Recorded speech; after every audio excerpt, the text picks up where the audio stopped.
श्रोते हो नमस्कार. आरोग्यम धनसंपदा या कार्यक्रमात आज आपण ऐकणार आहोत निरोगी डोळे आनंदी जीवन याविषयी डॉक्टर रागिणी पारेख यांनी दिलेल्या माहितीचा भाग 3. श्रोतेहो नमस्कार. आज आपण काचबिंदू व मधुमेह हे दोन मोठ्या आजारांचे दृष्टीवर होणारे परिणामाची माहिती घेणार आहोत.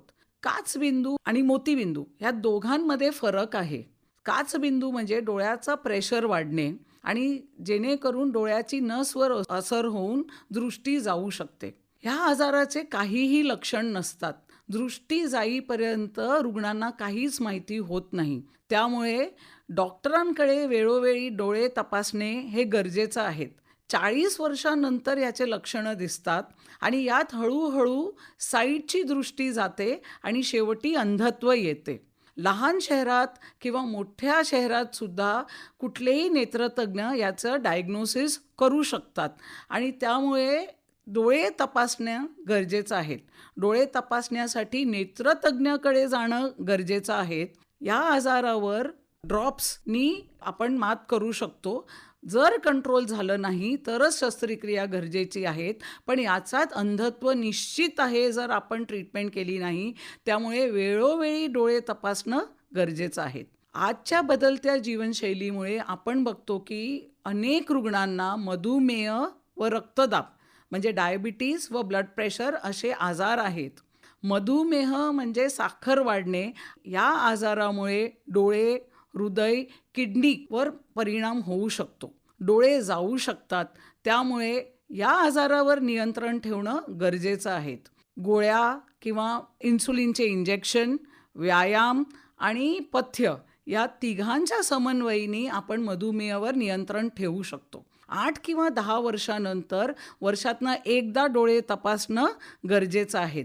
मधुमेहासाठी साखर, गूळ, किसमिस, अंजीर, खजूर, खारेक, बेकरी, फ्रूट, मिष्ठान हे खाता येत नाही. त्यासोबत घी आणि तेलचे पदार्थ याच्यावर नियंत्रण ठेवणं गरजेचं आहे.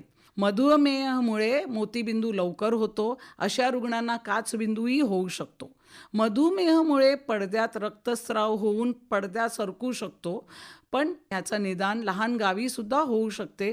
त्यामुळे रुग्णांनी वेळोवेळी तपास करणं गरजेचं आहे. लेझर किंवा शस्त्रक्रियाद्वारे किंवा डोळ्यात इंजेक्शन देऊन जर डायबिटीजमुळे काही त्रास झाला असेल तर आपण त्याची ट्रीटमेंट करू शकतो.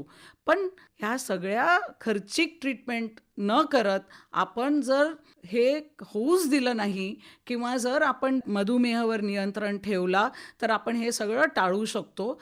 त्यामुळे आपल्याला मधुमेह आणि काचबिंदू याच्यासाठी वेळोवेळी नेत्रतज्ञाकडे जाऊन त्याचे उपचार घेणं गरजेचं आहे.